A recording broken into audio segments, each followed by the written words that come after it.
Well, what we do know, Dr. Renee, and I think it's really worth stressing this, that it is these interventions that are, for the most part, more about keeping a system running and training a workforce to be efficient and to cover the litigious nature, to defensively practice, to proactively overdo.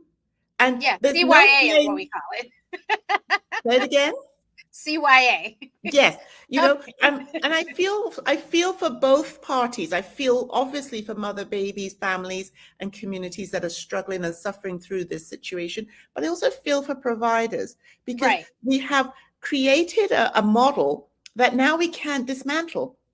Right? This has normalized interventions as if this is the only way. So once you're inside of a system that says there's something wrong with you and you need to be fixed, and this is how you get fixed. Have this baby induced at 39 weeks.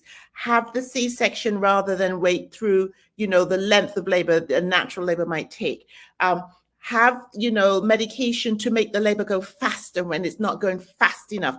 These are called interventions for a reason. If left alone, I always put this as an analogy. What would you do if you went into labor in the middle of a hurricane and the tree fell across your front door and you couldn't get out of your house?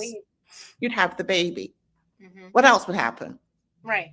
So we have now created this situation where there's no way you could have a baby without all of these additional pieces, interventions, and, medicalized, everything has led us to a sorry mess. 1 in 3 women in the United States are having a baby by cesarean section. Think about that.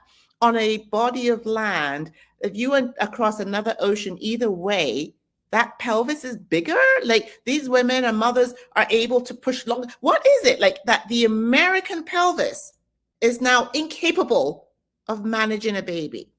1 in 3 are having a C-section. Statistically, there's something smelling really bad here. Right. When you put somebody through surgery unnecessarily, especially when, these could have been preventable, because why are we inducing somebody when their body's not ready and then having to fix the mess we created by forcing labor and having a baby go into distress? We have a problem. This is iatrogenic. This is caused by the system as opposed to by the person. So those tropes, those stereotypes that are out there, well, Black women are too heavy. Black women don't eat right. They don't get prenatal care on time. They didn't do this, they didn't do that. Stop blaming the women.